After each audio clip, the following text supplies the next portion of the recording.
Alright, so we're going to take this Ford Pinto and turn it into a faster Ford Pinto as an example of panning. So we got our Ford Pinto here, and I'm going to flatten this. So we got a Ford Pinto, and what I'm going to do is I'm going to select the Pinto. I mean, nothing says fast like a Ford Pinto. So I'm going to select the Pinto, a little bit of larger brush here, not much, and you're going to, so this is great if you have a camera and you're having real problems getting a panning picture, like you've been running down the street following your dog, and it's not working out for you. You can come in here, just clean this up a bit.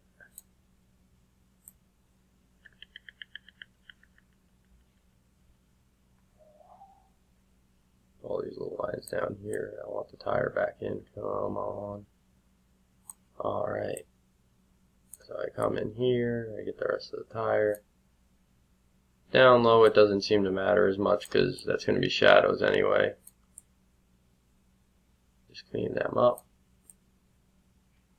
Bring all of this up to the edge. Got nice distinct lines here, so it's cleaning up pretty easily.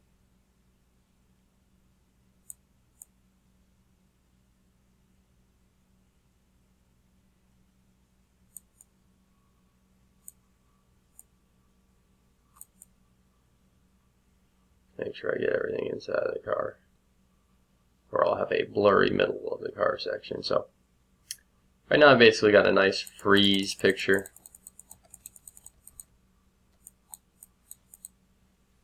cut out of the car. I'm just going to make a layer mask, a new layer mask with a new layer. You can soften the edges if you want. That's up to you. You know, feather, contrast, all that. I'm gonna actually feather mine out just a tad. I'm gonna click OK. It's gonna make me a new layer. Now I've got this off. So right now I'm covering just the car. That's not what I want. I gotta click on my layer.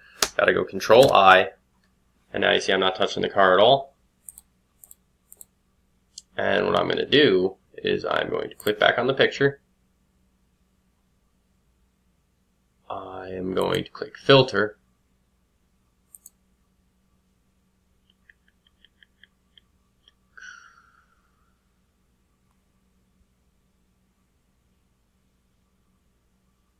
I'm going to see if I can just move this down here. No, I cannot. Okay. Doesn't matter. So I'm going to go to Filter, I'm going to go to Blur, I'm going to go to Motion Blur. You can really do a motion blur at any angle, but it's going to look funny with the car at any angle except for 0. I'm going to set the angle to 0. And then you can just kind of play with the pixels, like a little blur, some speed, more speed. If you do too much, it's going to affect the mask. And although you're getting a cool effect here, that does kind of give you the motion shift thing. It kind of looks like you're making a time warp, and that's just not what's happening. We don't want that. You just want to add, you know, slight motion blur. Maybe take it up a little more.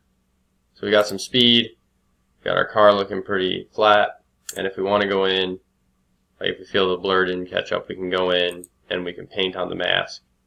Like you can come in, just come in and clean up, paint anything you want sharper with the black paintbrush. Just come in, anything you think got a little touched up in the blur. Just be careful you don't like come out here and hit the tree, because it's going to look funny if you do. So that's it. You made your Ford Pinto look like it was moving. This is a good example of panning. I mean, this thing's going so fast it doesn't even need a driver. So that is a good example of panning if you do not have a camera to take a panning picture with.